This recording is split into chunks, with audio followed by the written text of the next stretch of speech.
Hello students, welcome to victory education. আমি তোমাদের Somnath sir. আজকে চলে এসেছি তোমাদের সামনে নতুন একটি ক্লাস নিয়ে। অর্থাৎ আমরা যে গ্রুপ ডির 99+ শিফটের যে অ্যানালিসিস করছিলাম, তার শিফটগুলো দেখছিলাম। আজকে তার পার্ট 12, অর্থাৎ আজকে আমরা 22শে আগস্ট শিফট 2। এর আগের ক্লাসে আমরা 22শে আগস্ট শিফট 1 করিয়েছি। আজকে আমরা করাবো 22শে আগস্ট শিফট 2। আজকের যে পার্টিকুলার সেশনটা রয়েছে বা ক্লাসটা রয়েছে সবার জন্য বেশি করে কেন গুরুত্বপূর্ণ, কারণ আজকে আমি তোমাদের লাইন বাই লাইন ধরে ধরে দেখাবো যে কেন এনসিইআরটি থেকে কোথা কোথা থেকে প্রশ্ন আসছে। এবার তুমি বলবে স্যার আপনি কেন দেখাবেন। দেখাবো একটা কারণে, যে কিছু কিছু প্রশ্ন আছে দেখলে তোমরা অবাক হয়ে যাবে যে প্রশ্নগুলো কিন্তু ভেরি মাচ টাফ, অর্থাৎ প্রশ্নগুলো কিন্তু একটু অন্য ধরনের। কিন্তু তোমরা যদি এনসিইআরটির বই দেখো যে ওখানে অলরেডি পার্টিকুলার ওই লাইনটাই লেখা রয়েছে। তো সেই জন্য সেটাকে আমরা সহজে জায়গাতে নিয়ে যাব। যেমন আমি আমার ব্যাচে এনসিইআরটি ধরে ধরে পড়াই। তো ভিডিও শুরু করার আগে বা ক্লাস শুরু করার আগে প্রত্যেকের কাছে একটাই কথা, যে তোমরা যারা নতুন রয়েছে চ্যানেলটিকে সাবস্ক্রাইব করো। বিশেষ করে তুমি যদি রেলওয়ের পরীক্ষার্থী হও, এখান থেকে প্রচুর কিছু পাবে। এবং যারা চ্যানেলে আগে থেকে দেখছো বা এখন দেখছো, প্রত্যেকে কমেন্ট করে ক্লাসের পর নিজের মতামত জানিও এবং অবশ্যই ক্লাসটাকে বন্ধুদের সঙ্গে শেয়ার করে দিও। চলো আজকে ক্লাস শুরু করি। তো প্রত্যেক দিনের মতো তোমাদের টার্গেট কি সেটা আমি তোমাদের বলে দিই। তোমাদের টার্গেট কিন্তু টেকনিশিয়ান পরীক্ষা কবে হতে পারে? টেকনিশিয়ান পরীক্ষা অক্টোবর নভেম্বরের দিকে হতে পারে। এবং বাকি যে পরীক্ষাগুলো আছে সেগুলো প্রত্যেকটা কিন্তু 2025-এ হবে। মানে যে ভ্যাকেন্সিস গুলো এখনো পর্যন্ত বেরোয়নি। আর এএলপি 1 থেকে 2 মাসের মধ্যে হবে, তাই প্রত্যেকে রেডি থাকো। আর আমি তোমাদের প্রত্যেক সানডে অথবা স্যাটারডে এএলপি 50 প্রশ্নের একটা মক টেস্ট নিচ্ছি লাইভ। এগুলো তোমাদের রেকর্ডেড ক্লাস হয়, আর ওইটা একমাত্র লাইভ ক্লাস হয়। লাইভ হচ্ছে 9:30টার সময় লাইভ ক্লাস হয়। প্রত্যেকে যারা মক টেস্ট দিতে চাও ওই লাইভে অংশগ্রহণ করো, ঠিক আছে? চলো। আচ্ছা, আমার দুটো ব্যাচ রয়েছে। একটা কম্বাইন্ড ব্যাচ যেখানে সমস্ত সাবজেক্ট পড়ানো হবে, পুরো তুমি একটা গাইডের মধ্যে থাকতে পারবে। যারা ভর্তি হয়েছে এই ব্যাচটা কবে থেকে শুরু হয়েছে? 10 জুন থেকে শুরু হয়েছে। 15 জুন পর্যন্ত এর অ্যাডমিশন প্রসেস চলবে, ঠিক আছে? চলো। সায়েন্সের ব্যাচও রয়েছে, তুমি যদি শুধু সায়েন্স পড়তে চাও ভর্তি হতে পারো। বেশি সময় নষ্ট করবে না। প্রথম প্রশ্ন চলে এসছে, বলছে একটি সরল কারেন্ট বহনকারী কন্ডাক্টরের কারণে, কি বলছে, একটি সরল কারেন্ট বহনকারী কন্ডাক্টরের কারণে একটি চৌম্বক ক্ষেত্রের দিকটি নিচের কোনটির ব্যবহারের নির্ধারণ করা যেতে পারে। আগে ভালো করে বোঝো কি বলতে চাইছে। বলছে একটা কন্ডাক্টর দিয়ে কারেন্ট যাচ্ছে। এই যে কন্ডাক্টর দিয়ে কারেন্ট যে যাচ্ছে, এই কন্ডাক্টর দিয়ে কারেন্ট যাওয়াটা আমরা কোন লটা দিয়ে এক্সপ্লেন করব? তাহলে একটা কন্ডাক্টর দিয়ে যখন কারেন্ট যায়, এর চারপাশে একটা কোসেন্ট্রিক একটা ম্যাগনেটিক ফিল্ড কাজ করে, এবং সেটা এইভাবে একটা ল দিয়ে আমরা দেখাই। এইভাবে দেখতে পাচ্ছ, এটা কোন হাত? আমার ডান হাত। এটা ডান হাত আমার। বাম হাতে আমি ঘড়ি পড়ে আছি, এটা ডান হাত। তাহলে ডান হাতের বুড়ো আঙুলের নিয়ম, অর্থাৎ বুড়ো আঙুলটা কি করা হবে না, বুড়ো আঙুলটা যেদিকে মনে করো ইলেকট্রিক ফ্লো হচ্ছে তুমি যদি সেই দিকে রাখো এবং হাতটাকে যদি এইভাবে করো, তাহলে কি হবে? ইলেকট্রিক মানে ঘড়ির কাঁটার দিকে, এবং এদিকে রাখলে কি হবে? এদিক থেকে দেখলে কি হবে? ঘড়ির কাঁটার বিপরীত দিকে, ঠিক আছে? তাহলে এখানে সঠিক উত্তর কি হয়ে যাবে? সঠিক উত্তর হয়ে যাবে ডান হাতের বুড়ো আঙুলের নিয়ম। আচ্ছা, আমি যদি বলি জেনারেটর, এই ধরনের প্রশ্নগুলো তোমাদের বারবার আসছে। আমি যদি বলি জেনারেটরের ক্ষেত্রে কোন ল লাগবে বলো? এগুলো আমি আগেও বলেছি। জেনারেটরের ক্ষেত্রে কি হয়? জেনারেটরের ক্ষেত্রে ইনডিউস কারেন্ট উৎপন্ন হয়, বা কারেন্ট উৎপন্ন হয়, ইনডিউস কারেন্ট উৎপন্ন হয়। তো সেক্ষেত্রে কোন ল লাগবে না, ফ্লেমিং এর রাইট হ্যান্ড রুল লাগবে। রাইট হ্যান্ড রুল, ডান হাতের যে সূত্র ফ্লেমিং এর, সেটা লাগবে। যদি এটাকে উল্টে দিই আমরা, উল্টে মানে কি, মোটর যদি বলি, মোটর অর্থাৎ যেখানে কি হয় না, যেখানে তুমি ইলেকট্রিক দিচ্ছ এবং একটা মেকানিক্যাল এনার্জি পাচ্ছ। আর জেনারেটরের ক্ষেত্রে কি, মেকানিক্যাল এনার্জি দিচ্ছ আর ইলেকট্রিসিটি পাচ্ছ, উল্টো। তো মোটরের ক্ষেত্রে, যেটা ইলেকট্রিক মোটর, সেখানে আমরা লেফট হ্যান্ড রুল ব্যবহার করব, ঠিক আছে? তো এই তিনটে জিনিস তোমাদের পরীক্ষা আছে। একটা হচ্ছে ডান হাতের বুড়ো আঙুলের নিয়ম, যেটা হচ্ছে ইলেকট্রিক যে কন্ডাক্টর, সেই কন্ডাক্টরের চারপাশে যে ম্যাগনেটিক ফিল্ড তৈরি হয়, তার জন্য ডান হাতের বুড়ো আঙুলের নিয়ম। আর ফ্লেমিং এর ডান হাতের নিয়ম হচ্ছে জেনারেটরের ক্ষেত্রে, আর ফ্লেমিং এর বাম হাতের নিয়ম হচ্ছে মোটরের ক্ষেত্রে। Clear concept? এইবার দেখো, এইটা হচ্ছে ডান হাতের নিয়ম। এইবার দেখো এই জায়গাটা কোথায় লেখা আছে না, এইটা কিন্তু লেখা আছে তোমাদের এনসিইআরটি ক্লাস 9 এর বইতে। সুন্দর করে বোঝানো রয়েছে। দেখো কি বলছে, এটি আনুভূমিক শক্তি সঞ্চয় পরিবাহের মধ্য দিয়ে পূর্ব থেকে পশ্চিম অভিমুখী তড়িৎ প্রবাহিত হচ্ছে। তাহলে এরকম ভাবে যদি হয়, পূর্ব থেকে পশ্চিম দিকে যদি তড়িৎ প্রবাহ হয়, পরিবাহের নিচের একটি বিন্দুতে উপরে একটি বিন্দুতে চৌম্বক ক্ষেত্রে অভিমুখ কি হবে?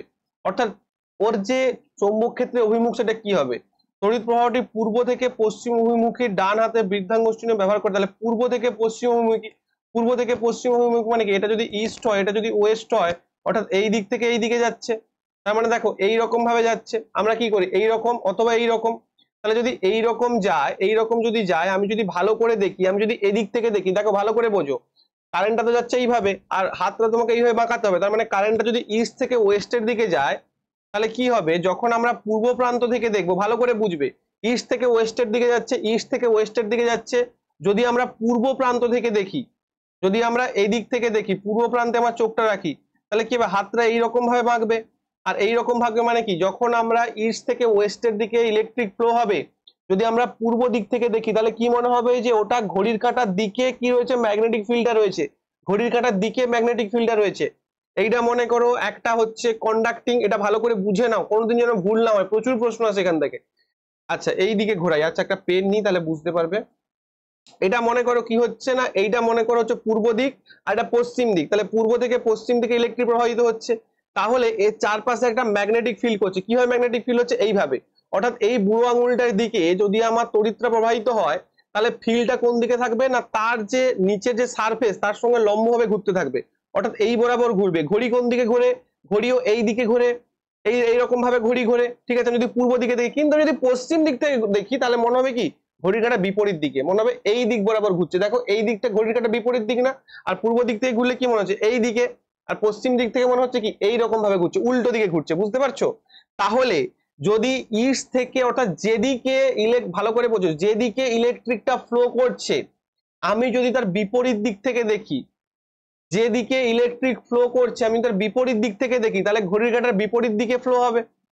মনে করো ইস্ট থেকে ওয়েস্টের দিকে ফ্লো হচ্ছে, আমি ওয়েস্ট থেকে ইস্টের দিকে যদি চোখ রাখি, তাহলে ঘড়ির কাঁটার বিপরীত দিকে কি হবে, ম্যাগনেটিক ফিল্ডটা কাজ করবে, ঠিক আছে। আর যদি ইস্ট থেকে ওয়েস্টের দিকে ফ্লো হয়, আমি যদি ইস্টের দিকে চোখ রাখি, তাহলে ঘড়ির কাঁটার দিকে ফ্লো করবে। এই প্রশ্নটা তোমাদের আরআরবি গ্রুপ ডি তে কিন্তু অনেক শিফটে এসছে, পার্টিকুলার এই প্রশ্নটা বহু শিফটে এসছে কিন্তু, সো এই জায়গাটা কিন্তু ইম্পর্টেন্ট, এবং এটা আগামী তোমাদের 2024-এর জন্য ইম্পর্টেন্ট, তাই আমি তোমাদের কিন্তু এনসিইআরটি-টাকে ধরে ধরে বলি। অনেকে জিজ্ঞাসা করে স্যার কোন বই পড়বো, বাংলা ছায়া প্রকাশনী, পারুল প্রকাশনী, হ্যানা ত্যানা, প্রচুর নাম বলো, একটাই বই আমি তোমাদের বলে দেবো, দ্যাট ইজ এনসিইআরটি। একটা এনসিইআরটি থাকতে হবে, দ্যাট ইজ তোমার বাইবেল, এবং সেটা বুঝিয়ে দেওয়ার জন্য একজন দ্রোণাচার্য দরকার, একটা দ্রোণাচার্য আর একটা বাইবেল, বা বাইবেল মানে একটা আর কি বই আর কি, তো এটাতেই তোমার শিক্ষাটা কমপ্লিট হয়ে যাবে, ঠিক আছে। তো এটাই এখানে বলা রয়েছে, যেটা আমি তোমাকে বোঝালাম, খুব সুন্দরভাবে বুঝে গেলে। চলো নেক্সট, নিচের কোন উপাদানটি সর্বোচ্চ ভ্যালেন্স ইলেকট্রন দেখায়। আচ্ছা দেখো, ভ্যালেন্স ইলেকট্রন আর ভ্যালেন্সির মধ্যে পার্থক্য আছে। আচ্ছা ভ্যালেন্স ইলেকট্রন মানে কি জানি, কোনো একটা পার্টিকুলার অ্যাটমের লাস্ট সেলে যে ইলেকট্রন থাকে তাকে আমরা ভ্যালেন্স ইলেকট্রন বলি। তাহলে মনে রাখবে সবসময় ভ্যালেন্স ইলেকট্রন কার বেশি হবে বলতো, না ঠিক গ্রুপ 18 এর আগের যে এলিমেন্টটা থাকবে, কেন না, কারণ ওতে সব থেকে বেশি পরিমাণ ইলেকট্রন থাকে, ওটা লাস্ট কক্ষের আগে ইলেকট্রন সব থেকে বেশি থাকবে। এছাড়াও তুমি যদি অ্যাটমিক নাম্বার মনে রাখো তাহলে করতে পারো, যেমন ধরো ফ্লোরিন কত 9, অ্যালুমিনিয়াম 13, হাইড্রোজেন 1, নাইট্রোজেন কত 7। এবার তুমি করো 7 মানে কত হবে, তাহলে 5 আর হচ্ছে 2, লাস্ট কক্ষে দুটো ইলেকট্রন, হাইড্রোজেনের কত একটা ইলেকট্রন, তাই না, হাইড্রোজেনের কত, হাইড্রোজেনের একটা ইলেকট্রন। তুমি যদি অ্যালুমিনিয়াম করো কত হবে 2 8 3, 2 8 3, তার মানে 3টে, কিন্তু তুমি ফ্লোরিন করো তাহলে কত হবে 2 8, ঠিক আছে, সরি 2 7, দেখো 2 আর 7, তার মানে কত হলো, লাস্ট কক্ষের সব থেকে বেশি ইলেকট্রন কার হলো, লাস্ট কক্ষের সব থেকে বেশি ইলেকট্রন ফ্লোরিনে। তোমার যদি পিরিয়ডিক টেবিল মনে থাকে, সবসময় মনে রাখবে যদি এই ধরনের প্রশ্ন দেয়, মনে রাখবে গ্রুপ 18 যে রয়েছে না, নিষ্ক্রিয় মৌলের যে গ্রুপ, তার ঠিক আগের গ্রুপ অর্থাৎ গ্রুপ 17, গ্রুপ 17 এর যদি কোনো মৌল দেয়, গ্রুপ 17 এর যদি কোনো মৌল দেয় বা এলিমেন্ট দেয়, তার ভ্যালেন্সি ইলেকট্রন সব থেকে বেশি হবে। এখানে কোনটা গ্রুপ 17 এর মৌল, ফ্লোরিন। গ্রুপ 17 এ কারা কারা রয়েছে, halogen, fluorine, chlorine, bromine, iodine, তাহলে ক্লোরিন দিলেও সেম হবে, আয়োডিন দিলেও সেম হবে। এখানে যদি ফ্লোরিনের বদলে আয়োডিন দিয়ে দিত, তাহলে তার আমরা ভ্যালেন্স ইলেকট্রন বেশি বলতাম, বোঝা গেল। গ্রুপ 18 এর আগের যে গ্রুপটা, ঠিক আছে, এটা মনে রাখবে। নেক্সট প্রশ্ন, নিচের বিবৃতিগুলো বিবেচনা করুন। বলছে গরম করার সময় তামার পাউডারের পৃষ্ঠটি কালো তামা অক্সাইড দ্বারা প্রলেপিত হয়, অর্থাৎ তামাকে যখন আমি গরম করব, তার তামার যে পৃষ্ঠটা সেটা কি হবে, তামার অক্সাইড দ্বারা প্রলেপিত, অর্থাৎ তামাকে যখন আমি গরম করছি, এখানটা যখন আমি গরম করছি তখন কি হয় না, কপার অক্সাইড গঠন হচ্ছে কালো কালারের। আবার হাইড্রোজেন গ্যাস এই উত্তপ্ত পদার্থের উপর দিয়ে, হাইড্রোজেন গ্যাস এই উত্তপ্ত পদার্থের উপর দিয়ে চলে গেলে পৃষ্ঠের কালো আবরণ বাদামি হয়ে যায়। অর্থাৎ এই যে সিইও কপার অক্সাইড গঠন হলো, তাহলে কপারে আমি তাপ দিলাম, যার ফলে কপার অক্সাইড গঠন হলো, এবং এর উপর দিয়ে যদি হাইড্রোজেন গ্যাস চলে যায় তাহলে ওটা কি হয়ে যাবে না, সিইও এর উপর দিয়ে চলে গেলে ওটা আবার বাদামি হয়ে যাবে। তো এই যে তথ্যগুলো দিয়েছে এদের মধ্যে কোনটা সঠিক? তোমরা বলবে স্যার এ তো ভীষণ কঠিন প্রশ্ন। কিন্তু না ভাই, দেখো এটা কোথায়, কোন কোন বই, কেমিক্যাল রিয়াকশন আমি পড়িয়েছি, এটা তোমাদের কোথায় দেওয়া রয়েছে, দ্যাট ইজ এনসিইআরটি। কোনো বই এই প্রশ্নটা দেখাতে পারেনি এক্সেপ্ট এনসিইআরটি ক্লাস 9 বাংলা বই। এনসিইআরটি ক্লাস 9 বাংলা বইতে কিন্তু এটা ডাইরেক্ট লেখা রয়েছে। দেখো যে প্রশ্নটা পরীক্ষায় পড়েছে অ্যাজ ইট ইজ ওটাই লেখা রয়েছে। কি লেখা রয়েছে না, কপার পাউডার পৃষ্ঠতল কালো কপার অক্সাইড দ্বারা আবৃত হলো। কেন না, কারণ কপারের সঙ্গে অক্সিজেন যুক্ত হয়ে কপার অক্সাইড গঠন হলো। অর্থাৎ কি, এটা একটা জারণ বিক্রিয়া। জারণ বিজারণ বোঝাতে যাচ্ছে ক্লাস 10 এর ফার্স্ট চ্যাপ্টার, ক্লাস 10 এনসিইআরটির ফার্স্ট চ্যাপ্টার, 9 এর নয় সরি, ক্লাস 10 এর এনসিইআরটির ফার্স্ট চ্যাপ্টার। এবার তোমরা যদি উত্তপ্ত পদার্থের উপর দিয়ে হাইড্রোজেন গ্যাস পাঠাও তাহলে পৃষ্ঠতলের কালো স্তরটি বাদামি বর্ণ ধারণ করবে, কারণ তখন বিপরীতমুখী বিক্রিয়া ঘটবে, ওটা COH2 তখন CU তে পরিণত হবে। মানে আমাদের তামার কালার কি, বাদামি। তাহলে প্রথমে ওখানে তাপ দিলে কি হবে, প্রথমে ওখানে তাপ দিলে ওর সঙ্গে অক্সিজেন যুক্ত হবে এবং কপার অক্সাইড গঠন করবে। এবং ওখান থেকে যদি আমি আবার হাইড্রোজেন দিই তাহলে কি হবে, অ্যাকচুয়ালি রিডাকশন হয়ে যাবে, অর্থাৎ অক্সিজেনটা ওখান থেকে বেরিয়ে যাবে। অক্সিজেন বেরিয়ে গেলে কি হবে, আবার যে কপারের যে অরিজিনাল কালার অর্থাৎ বাদামি কালার সেটা বা ব্রাউন কালার সেটা কিন্তু ফিরে আসবে। তার মানে বোঝো যে কতটা ইম্পর্টেন্ট। তাহলে এখান থেকে আরো কি কি প্রশ্ন এই বছরের পরীক্ষা আসতে পারে সেগুলো আমি বলে দিই। প্রথম কথা, কপার অক্সাইডের যে কালার সেটা কি না, কপার অক্সাইডের কালার হচ্ছে কালো, বোঝা গেছে। নর্মাল কপারের কালার কি, নর্মাল কপারের কালার হচ্ছে বাদামি বর্ণ, ঠিক আছে।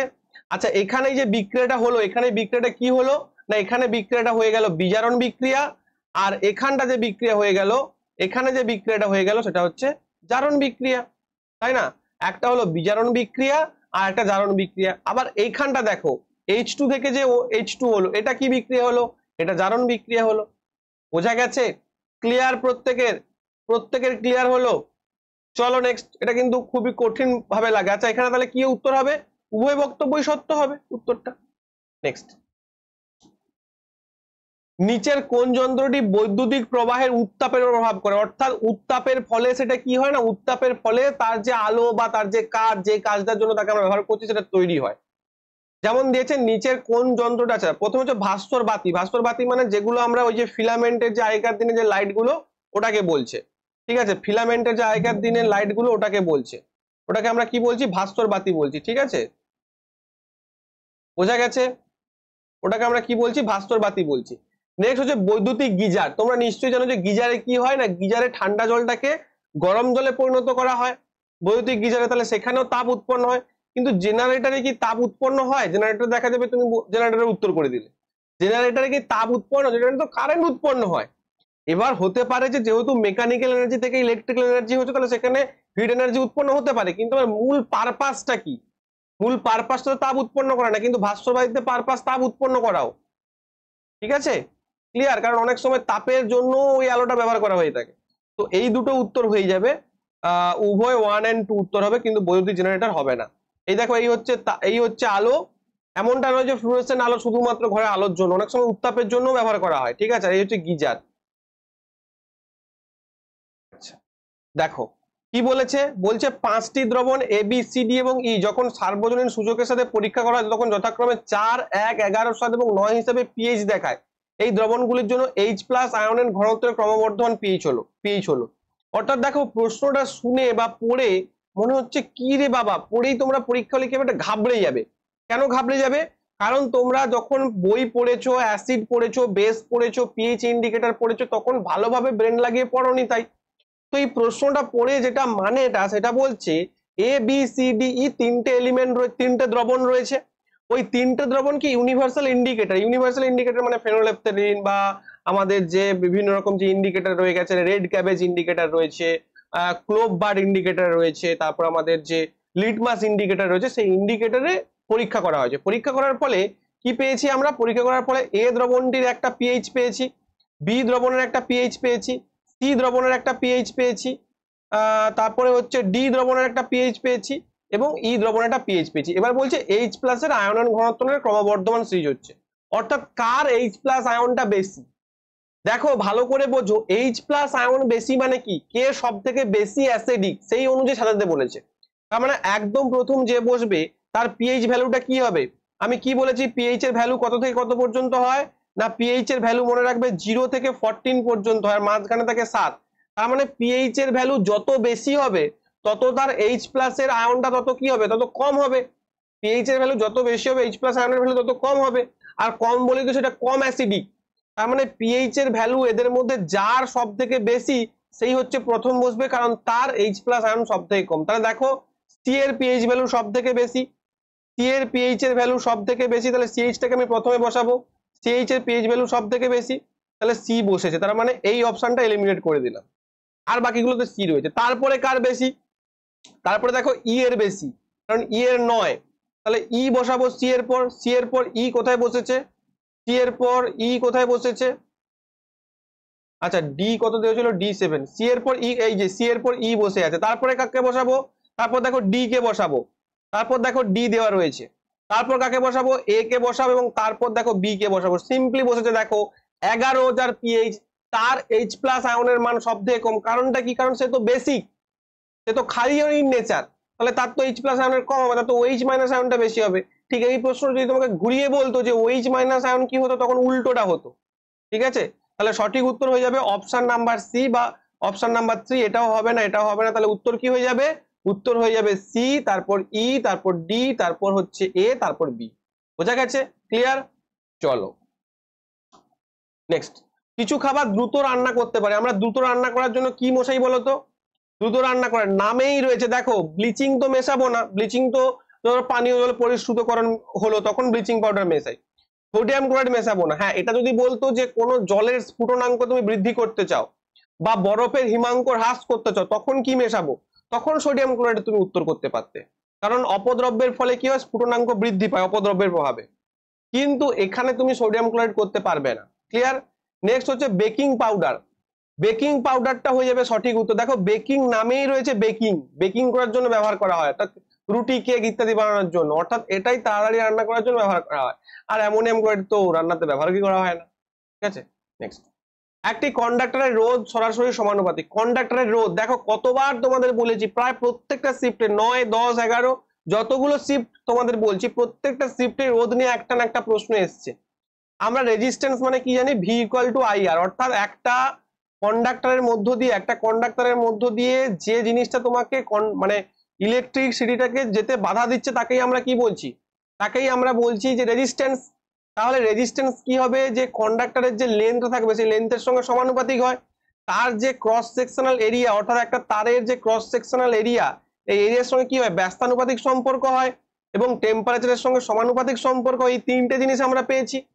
তাহলে এই তিনটে জিনিস বাদে কি রয়েছে দেখি, ক্রস বিভাগের এলাকা সরাসরি সমানুপাতিক বলেছে। দেখো কন্ডাক্টরের দৈর্ঘ্যের সঙ্গে সমানুপাতিক, কন্ডাক্টরের মধ্য দিয়ে প্রবাহিত কারেন্টের সঙ্গে সমানুপাতিক, কিন্তু ক্রস বিভাগের এলাকার সঙ্গে কি সরাসরি সমানুপাতিক না, এটা কিন্তু ব্যস্তানুপাতিক। এটা কিন্তু উত্তর হবে, এটা কিন্তু ব্যস্তানুপাতিক হবে। ঠিক আছে, আচ্ছা তাহলে এইটা হয়ে যাবে তোমার সঠিক উত্তর, মানে এইটা হয়ে যাবে তোমার সঠিক উত্তর। যে সম্ভাব্য পোটেনশিয়াল পার্থক্য কন্ডাক্টর জুড়ে প্রয়োগ করা হয়, এটাও ঠিক হবে। অর্থাৎ তোমার যদি পোটেনশিয়ালটা বেশি হয় তাহলেও তোমার কি হবে না, তাহলেও তোমার কিন্তু সেটা সমানুপাতিক হবে, মানে রোধটা বাড়বে। নেক্সট, 5D পাওয়ার বিশিষ্ট একটি উত্তল লেন্স এবং -3D পাওয়ার বিশিষ্ট একটি অবতল লেন্সের সংস্পর্শে স্থাপন করা হলো সংমিশ্রণে ফোকাল দৈর্ঘ্য। This is very much important and very good প্রশ্ন, বাট এটা কিন্তু সহজ। তোমাদের অবতল দর্পণ এবং উত্তল দর্পণ আর লেন্সের যে অঙ্কগুলো আমি করাচ্ছি, লেন্সের একটা টোটাল মানে একদম ভালো একটা শিফট আনবো আমি, মানে shift in the sense class আনবো, সেখানে আমি লেন্সের সব অঙ্ক করাবো। কিন্তু এই পার্টিকুলার অঙ্কটা ভীষণ গুরুত্বপূর্ণ, কেন বলতো, ভালো করে দেখো এখানে কি বলেছে, একটা উত্তল লেন্স এবং একটা অবতল লেন্স, একটা উত্তল লেন্স এবং একটা অবতল লেন্স কি করেছে না, অবতল লেন্সের সংস্পর্শে রাখা হয়েছে। অর্থাৎ যেটাকে আমরা বলি যে লেন্সের কি না, লেন্সের কম্বিনেশন, কম্বিনেশন অফ লেন্স যাকে বলা হয়। তাহলে এখান দিয়ে কি হবে, আলোগুলো এইভাবে যাবে, আলোটা যখন আসবে তখন এইভাবে যাবে। তাহলে কম্বিনেশন অফ লেন্সের ক্ষেত্রে আমরা কি করব, একদম স্টেপ বাই স্টেপ বলে দিচ্ছি, সেগুলো ফলো করো।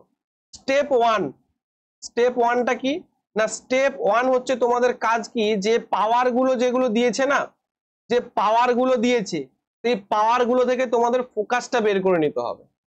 ঠিক আছে, দেখো তাহলে ফোকাস কত হবে না, প্রথমটা উত্তর লেন্সের ক্ষেত্রে ফোকাস কত, উত্তর লেন্সে F1 দিয়ে দিলাম আমি, F1 এর ফোকাস কত হবে না 100/5, অর্থাৎ কত হয়ে যাবে, অর্থাৎ তোমার হয়ে যাবে 5 20 তে 120 হয়ে যাবে, কিন্তু এটা প্লাস যেহেতু উত্তর লেন্স।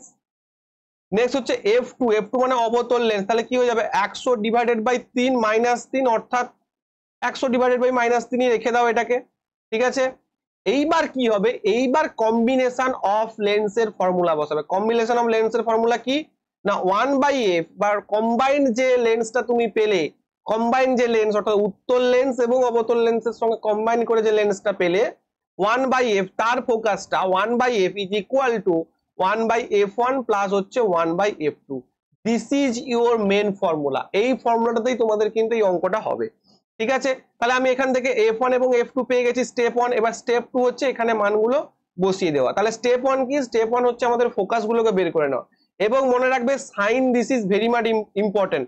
সাইনটাকে কিন্তু ভুল করবে না তোমরা, সাইন ভুল হয়ে গেলে পুরো অঙ্কটা ভুল হয়ে যাবে। তাহলে আমরা কি করব, 1/f ইকুয়াল টু বসাও, 1/f1 মানে কত 1/20 প্লাস 1/f2, f2 মানে 100/3 মানে হচ্ছে -3/100।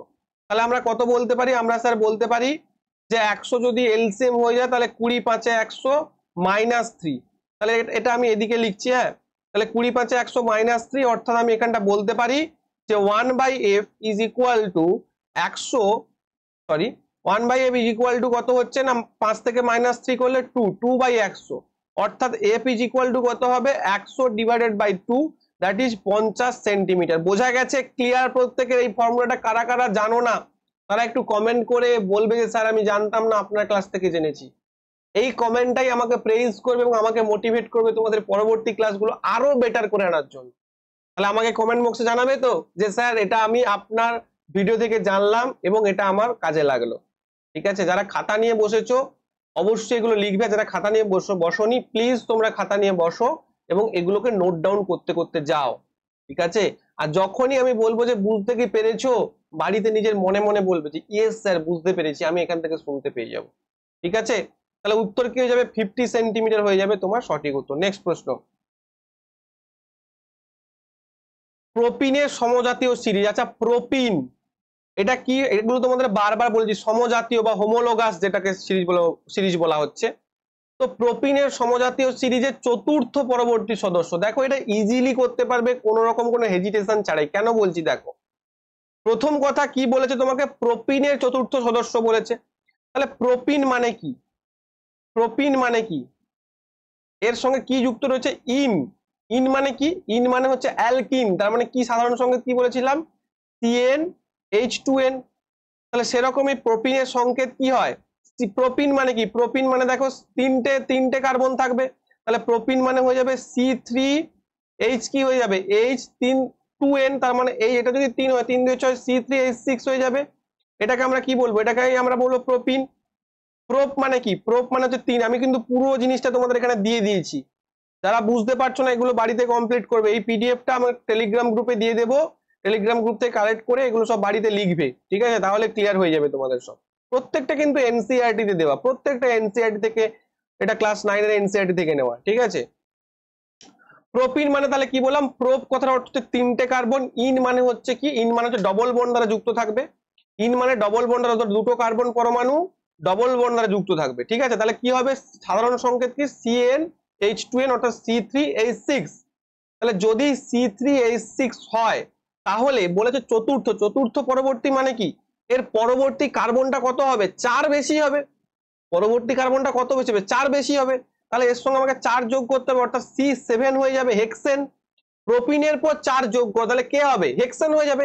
3 যুক্ত 4, প্রোপ মানে কি 3টে কার্বন, তার সঙ্গে 4 যোগ করো, চতুর্থতম সদস্য অর্থাৎ প্রোপিন, তারপরে বিউটিন। ঠিক আছে, তারপরে কি হবে বিউটিনের পর কি হবে পেন্টিন হবে, 5টা মানে পেন্টিন, 6টা মানে হেক্সিন, আর 7টা মানে হেপটিন। অর্থাৎ যেটা হবে সেটা হচ্ছে C7 হবে, কারণ +4 করে দাও। তাহলে এখানে যদি +4 করো এখানে তুমি কত হবে H2n, অর্থাৎ 7 2 14 C7H14। তাহলে সঠিক উত্তর হয়ে যাবে কি C7H14, that is option number 1। দেখো অলরেডি তুমি C3 যদি এখানে বুঝতে পারো 4 যোগ করে C7 অটোমেটিক তুমি অ্যান্সার করতে পারবে, কিন্তু যদি এগুলো উলট পালট করে দেয় C7 আরো একটা অপশন দিয়ে দিলে তখন এটা কাজে লাগবে। বোঝা গেল কি? আরে হ্যাঁ অথবা না কিছু তো বলো, কিছু তো কমেন্ট করে জানাও যে হ্যাঁ স্যার বোঝা যাচ্ছে। নেক্সট দেখো এখানে প্রোপিনের যত গ্রুপ হয়, যেমন অল অ্যালকোহল যুক্ত যদি থাকে তখন দেখো propanol, hello alkane, chloropropane, propane মানে দেখো 3টে কার্বন দেখতে পেয়েছো, অ্যালডিহাইড অ্যাল, প্রোপানল এগুলো তোমাদের পরীক্ষায় পড়বে, কিটোন ওন, প্রোপানোন এগুলো তোমাদের পরীক্ষায় পড়বে। কিটোন মানে কি, এই যে ডবল বন্ড ও থাকবে, এই দেখো ডবল বন্ড ও যুক্ত রয়েছে। অল মানে কি OH গ্রুপ যুক্ত থাকবে, এগুলো তোমাদের ক্লাস আনবো আমি আস্তে আস্তে পরবর্তীকালে, OH যুক্ত থাকবে, ঠিক রয়েছে। কার্বক্সিলিক অ্যাসিড মানে কি COOH যুক্ত থাকবে, এই দেখো COOH যুক্ত রয়েছে। প্রোপানোয়িক অ্যাসিড প্রোপেন এবং তার সঙ্গে যুক্ত হচ্ছে ওয়িক অ্যাসিড, কেন না কার্বক্সিলিক বন্ডটা আছে তাই। অ্যালকিন দেখো এই যে ইন কেন যুক্ত হচ্ছে, প্রোপিনের ক্ষেত্রে কি বললাম CnH2n, আর একটা হচ্ছে প্রোপাইন সেটা কি হবে CnH2n-2, আর একটা হচ্ছে প্রোপেন সেটা কি হবে CnH2n+2। বোঝা গেছে? এই জিনিসগুলো মনে রাখলে, বিশেষ করে অ্যালকিন, অ্যালকেন এবং অ্যালকাইন, এটা যদি ভালো করে মনে রাখতে পারো অনায়াসে তুমি সব পেরে যাবে। ঠিক আছে, চলো নেক্সট প্রশ্ন। নিম্নলিখিত বিবৃতিগুলোর মধ্যে কোনটি ডিসি মোটরের জন্য সত্য? আচ্ছা ডিসি মোটর তোমরা নিশ্চয়ই জানো,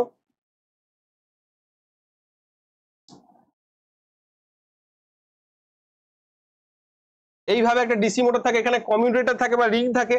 তাহলে বিভক্ত রিংগুলির কাজ হলো কারেন্ট প্রবাহকে বিপরীত করা, একদম ঠিক।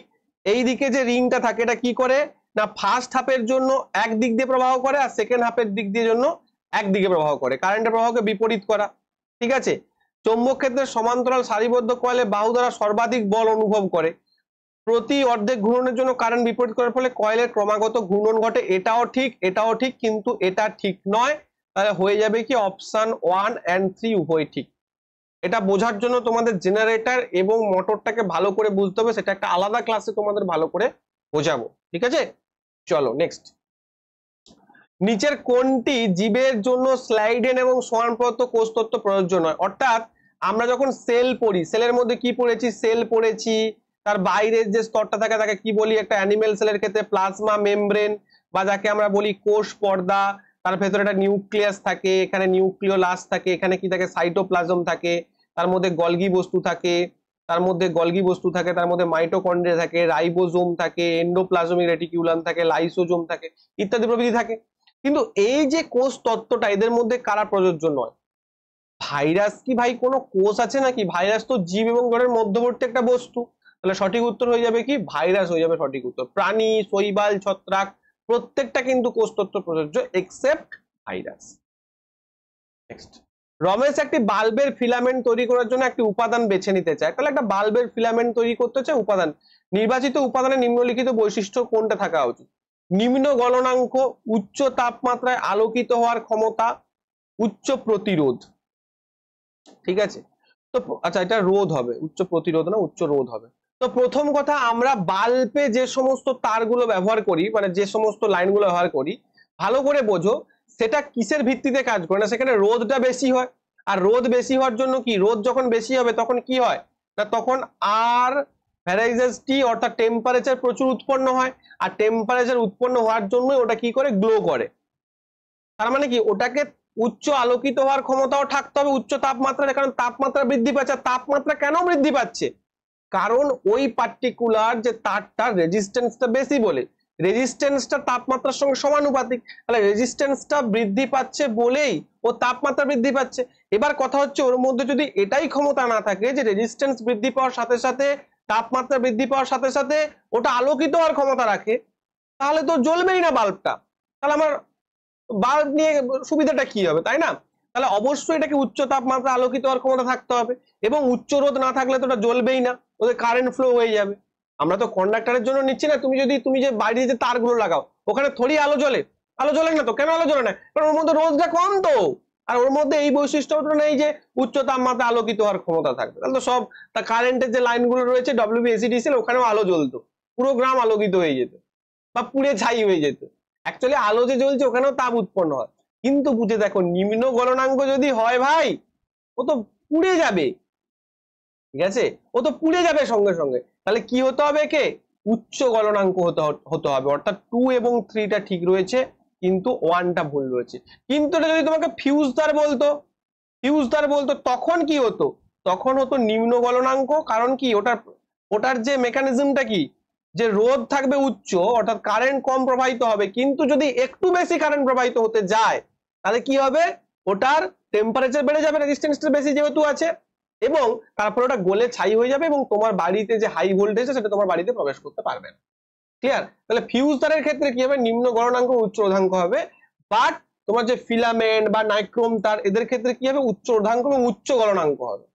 ঠিক আছে, নেক্সট, একটি উদ্ভিদ কোষে ড্যাশের পরিমাণ চলাচলের সুবিধার্থে তার গঠন পরিবর্তন করে। অর্থাৎ ব্যাপারটা হচ্ছে জলের জন্য, এগুলো তো হবেই না। ঠিক আছে, উদ্ভিদ কোষে জলের পরিমাণের কি হয়, পরিবর্তন হয়, তার গঠনের পরিবর্তন করে। অর্থাৎ কখনো জল বেশি লাগছে রসের, কখনো জল বেশি লাগছে, কখনো জল কম লাগছে। ঠিক আছে, তার গঠন পরিবর্তনের জন্য, আর কিছু হবে না। কার্বন C4+ আয়ন গঠন করতে অক্ষম কেন? কার্বন কি করে না, কার্বন তো কোভ্যালেন্ট বন্ড তৈরি করে। কার্বন তড়িৎযোজী বন্ধন তৈরি করে। কোভ্যালেন্ট বন্ড কেন তৈরি করে? কারণ দেখো আমরা কি জানি যে অষ্টক পূর্তি করতে হবে, কিন্তু কার্বনের যে যোজ্যতা কত, কার্বনের যোজ্যতা হচ্ছে 4। তাহলে সেই 4 যোজ্যতা নিয়ে যখন সে অষ্টক পূর্তি করতে যাবে তার প্রচুর পরিমাণ শক্তির দরকার হবে। তার জন্য কি হবে না, এটা কোভ্যালেন্ট বন্ড তৈরি করে বা সমযোজী বন্ধন তৈরি করে, কিন্তু কোন রকম কোনো আয়ন গঠন করে না। যেমন আমি যদি দেখি CH4, তুমি দেখো যে সি এর 4টে তো ভ্যালেন্স ইলেকট্রন রয়েছে, বাকি এইচ এরও একটা করে রয়েছে। এই নিয়ে দুজনেরই বন্ড তৈরি করেছে। এইচ এর কটা দরকার, দুটো দরকার। তাহলে সে দুটো বনে অষ্টক ফিলাপ হয়ে যাবে, হিলিয়ামের মতো আচরণ করবে, নোবেল গ্যাসের মতো। আর সি এর কটা দরকার, সি এরও কিন্তু তোমার হচ্ছে 8টা দরকার। দেখো 4টার ওই 4টা হাইড্রোজেনের থেকে 4টে নিয়ে নিল, তাহলে কি হয়ে গেল, তাহলে হয়ে গেল ultimate H H H H, 4টে এইচ হয়ে গেল। তুমি বাকিগুলোর ক্ষেত্রেও করো, একই রকম হবে। ঠিক আছে, চলো নেক্সট। উপাদানের ভ্যালেন্সেল ইলেকট্রন অনুযায়ী সঠিক ক্রম কি? দেখো একই ধরনের প্রশ্ন দুবার রিপিট হয়েছে সেম শিফটে। আগে একটা প্রশ্ন পড়লাম না যে এদের মধ্যে ভ্যালেন্স ইলেকট্রন কার বেশি, আবার এখানে বলে সঠিক ক্রম। আরে ভাই তুই সঠিক ক্রম দিয়েছিস ভালো কথা, অন্তত এখানে অন্যান্য কিছু দে। কিন্তু দেখো সেই ফ্লোরিনকে সামনে বসিয়ে দিয়েছে, অর্থাৎ সঠিক ভ্যালেন্সেল অনুযায়ী ইলেকট্রনের সঠিক ক্রমটি কি, সব থেকে বেশি কার ভ্যালেন্স থাকবে, ফ্লোরিনের। আবার কার বলে দিয়েছি আমি তোমাদের। চলো নেক্সট। আচ্ছা, ত্রিভুজাকার কাচের প্রিজমের মধ্যে প্রতিসরণের ক্ষেত্রে, আচ্ছা এগুলো তোমাদের যে বাংলাগুলো লিখেছে না, যে ট্রান্সলেশন করেছে ভুলভাল ট্রান্সলেশন করেছে। তো দেখো একটা কাচের প্রিজম রয়েছে, তোমরা নিশ্চয়ই জানো। তাহলে এই যে কাচের প্রিজমে এইভাবে যদি একটা রশ্মি প্রবেশ করে, এইভাবে একটা আপতিত রশ্মি যদি প্রবেশ করে, তাহলে সেটা কি হবে না, তাহলে সেটা এইভাবে যাবে এবং তারপর এইভাবে নির্গত হবে। ভালো করে বোঝো, মনে করো এ ও বি সি, এই যে এও রশ্মিটা কি রশ্মি, এও রশ্মিটা হচ্ছে আপতিত রশ্মি। বিসি রশ্মিটা কি রশ্মি, প্রতিশ্রুত রশ্মি না, ও বিটা হচ্ছে প্রতিশ্রুত রশ্মি। কারণ দেখো এই আলোটা যাওয়ার কথা কোন দিকে ছিল, আলোটা কোন দিকে যেত, যদি প্রতিশ্রুত না হতো এই দিক বরাবর চলে যেত, এই দিক বরাবর চলে যেত। কিন্তু সে কি গেছে, যায়নি। আবার দেখো এই যে এটা গেছে, এটা অ্যাকচুয়ালি কোন দিক বরাবর যাওয়ার কথা ছিল, এই দিক বরাবর যাওয়ার কথা ছিল, কিন্তু যায়নি। তাহলে এইটা হচ্ছে ও বিটা কি, এটা গেল আপতিত রশ্মি। আমি লিখে দিই এখানে, এওটা হচ্ছে আপতিত রশ্মি। আপতিত রশ্মি ভালো করে বুঝে নাও, আপতিত রশ্মি। বিসিটা হচ্ছে প্রতিশ্রুত রশ্মি। প্রিজম থেকে প্রচুর পরিমাণ প্রশ্ন আসে কিন্তু, সরি বিসিটা হচ্ছে নির্গত রশ্মি, মানে ইমার্জেন্ট রে যাকে বলা হয়, নির্গত রশ্মি। আর ওবিটা হচ্ছে প্রতিষ্ঠিত রশ্মি, ওবিটা হচ্ছে রিফ্রাক্টেড রে বা প্রতিষ্ঠিত রশ্মি। তাহলে এখানে চ্যুতি কোণ কোনটা বলেছে, বিচ্যুতি কোণ কোনটা, বিচ্যুতি কোণ কোনটা এখানে না, চ্যুতি কোণটা হচ্ছে এই যে কোণটা দেখতে পাচ্ছ, এই যে কোণটা, এই চ্যুতি কোণটা কার কার মধ্যে, দেখো এইটা কি আপতন কোণ, সরি আপতিত রশ্মি, আর এটা কি নির্গত রশ্মি। দেখো এই দুটোর মাঝখানে কিন্তু বিচ্যুতি কোণ বা চ্যুতি কোণ সৃষ্টি হবে। চ্যুতি কোণ বা অ্যাঙ্গেল অফ ডেভিয়েশন বা বিচ্যুতি কোণ যাই বলো একই ব্যাপার, ওটা হচ্ছে কার কার মধ্যে সৃষ্টি হয়েছে, এই দুটোর মাঝখানে সৃষ্টি। তাহলে সঠিক উত্তর কি হয়ে যাবে, দ্যাট ইজ, তোমরা ইংলিশ গুলো দেখো, incident ray and normal at the point of incidence, অর্থাৎ এইখানটা বলছে, এইখানটা কি হবে, উত্তর হচ্ছে না, ইনসিডেন্ট রে এন্ড ইমার্জেন্ট রে, অর্থাৎ অপশন বি উইল বি ওর সঠিক উত্তর। ঠিক আছে, মানে এটা হচ্ছে এটাকে তুমি যদি বাংলায় করতে চাও এরকম করতে পারো, এটা হচ্ছে আপতিত রশ্মি এবং নির্গত রশ্মি, ঠিক আছে, নির্গত রশ্মি। ইনসিডেন্ট রে রিফ্র্যাক্টেড রে হবে না, ইনসিডেন্ট রে এবং রিফ্র্যাক্টেড রে এর মধ্যে হলে তো এই জায়গাটা হয়ে যাবে, তাই না? রিফ্র্যাক্টেড রে এন্ড ইমার্জেন্ট রে, রিফ্র্যাক্টেড এন্ড ইমার্জেন্ট রে এর মধ্যে হলে এই জায়গাটা হয়ে যাবে, হয় কি হয় না?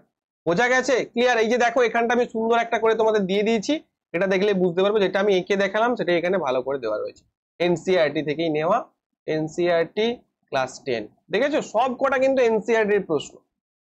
নেক্সট, নিম্নলিখিত বিক্রিয়াটি কিসের উদাহরণ? আচ্ছা, MgOH whole two 2HCl MgCl two 2H2, এটা কিসের উদাহরণ? তোমাদের দেখে প্রথম মনে হবে যে বোধহয় এটা প্রতিস্থাপন রিঅ্যাকশন। বি কেয়ারফুল, এটা কিন্তু প্রতিস্থাপন রিঅ্যাকশন নয়। কেন? আচ্ছা ভালো করে দেখো তো, আমরা দেখো নিউট্রালাইজেশন রিঅ্যাকশন কি বলতে পারি? উত্তর হচ্ছে হ্যাঁ, নিউট্রালাইজেশন রিঅ্যাকশন।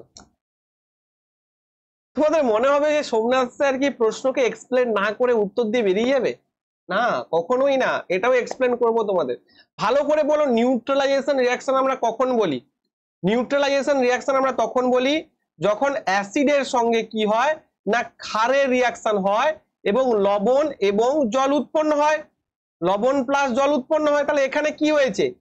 এখানে OH, আচ্ছা অ্যাসিড এবং ক্ষার কি করে চিনবো? অ্যাসিড মানে সবসময় একটা H প্লাস আয়ন থাকবে, অর্থাৎ H থাকবে। দেখো HCl একটা অ্যাসিড এবং MgOH2টা কি? MgOH2টা হচ্ছে OH গ্রুপ রয়েছে, তার মানে এটা ক্ষার, অর্থাৎ উইক বেস আর কি। তার মানে উইক ক্ষার অর্থাৎ দুর্বল ক্ষারের সঙ্গে স্ট্রং অ্যাসিডের রিঅ্যাকশনে MgCl টু ম্যাগনেসিয়াম ক্লোরাইড কি উৎপন্ন হয়েছে? একটা লবণ এবং এখানে একটা জল উৎপন্ন হয়েছে, দ্যাট ইজ তোমাদের হয়ে গেল কি নিউট্রালাইজেশন রিঅ্যাকশন। তাহলে ম্যাগনেসিয়াম হাইড্রোক্সাইড, যেটাকে মিল্ক অফ ম্যাগনেসিয়া বলি, ওটা তো একটা অ্যান্টাসিড হিসেবে খাই, ওটা তো ক্ষার, আমি বারবার বলেছি তোমাদের, আগের দিন ক্লাসেও বুঝিয়েছিলাম। HCl একটা অ্যাসিড, তাহলে ক্ষার এবং অ্যাসিড বিক্রিয়া করে লবণ এবং জল উৎপন্ন করছে, তাহলে নিউট্রালাইজেশন রিঅ্যাকশন। প্রেসিপিটেশন রিঅ্যাকশন মানে কি? যেখানে অধক্ষেপ পড়বে, সাধারণত ডাবল ডিসপ্লেসমেন্ট রিঅ্যাকশন বা দ্বি প্রতিস্থাপন বিক্রিয়াকে আমরা প্রেসিপিটেশন রিঅ্যাকশন বলে, এটাও মনে রেখো, পরীক্ষায় প্রশ্ন আসে, ঠিক আছে?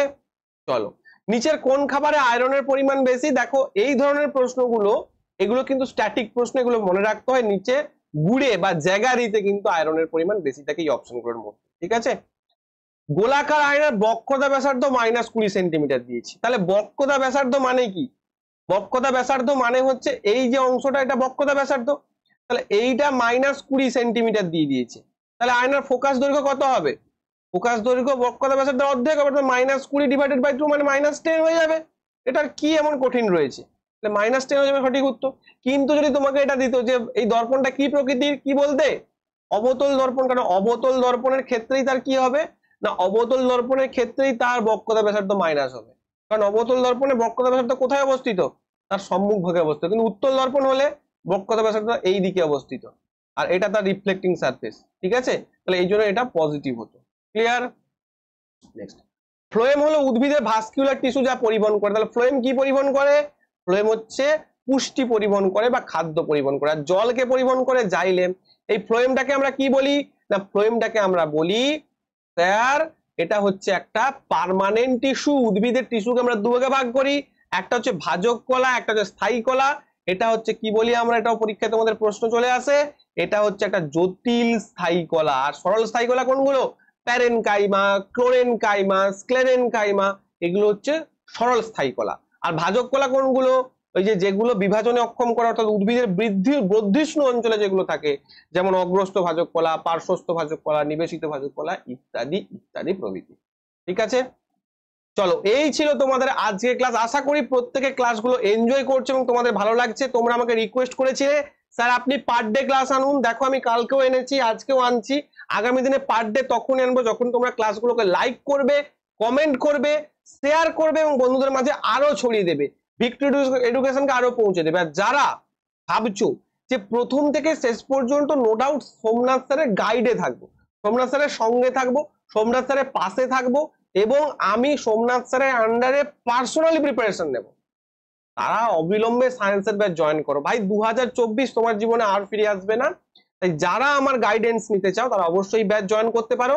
অথবা যদি মনে করো যে আচ্ছা আমি তো নিচ্ছি, তাহলে আমি পুরোটাই প্রিপারেশন নেব, মানে পুরো কম্বাইন্ড ব্যাচটাই নেব, শুধুমাত্র সায়েন্স নেব না। তাহলে কি হবে যে আগে আমি জিকে জানি বা ম্যাথ জিআই যেগুলো আমার জানা আছে সেগুলো আবার একবার স্যারের সাথে সাথে প্র্যাকটিস হয়ে যাবে, সেগুলো আবার একবার আমি কন্টেন্ট পেয়ে যাব, রেলের পুরো কন্টেন্ট প্র্যাকটিস হয়ে যাবে। অনেক আমি এসএসসি করেছি, তাও কোনো অসুবিধা নেই, অল্প টাকা কোর্স ফি, আমার এটাও কমপ্লিট হয়ে যাবে। তারা কম্বাইন্ড ব্যাচ নিতে পারো। আদারওয়াইজ যারা সায়েন্সটাকে পড়োনি কখনো ভালো করে, ম্যাথ জিআই জিকে তে মাস্টার হয়ে আছো, তারা সায়েন্সের ব্যাচটা নাও। সেখানে তুমি এভাবেই সায়েন্স ক্লাসগুলো পাবে, যেগুলো আই রিপিট বাংলায় তোমাকে এত সুন্দর করে প্রত্যেকটা, আজকে পার্ট 12 করছি, আগামী দেখা যাবে 1 মাস পর পার্ট 100 যখন করবো, পার্ট 99 যখন করবো, তখনও বলে যাবো আমি একটা কথা বারবার, যে বাংলায় এরকম প্রত্যেকটা শিফট একদম পাটে পাটে কোনো ক্লাস নেই, আমি আবার বলছি। ঠিক আছে, থ্যাংক ইউ। দেখা হবে পরের একটি ক্লাসে, সেখানে আবার আলোচনা করব আবার কিছু গুরুত্বপূর্ণ প্রশ্ন। সবাই খুব ভালো থেকো, সুস্থ থেকো এবং পড়াশোনা করতে থাকো। Thank you.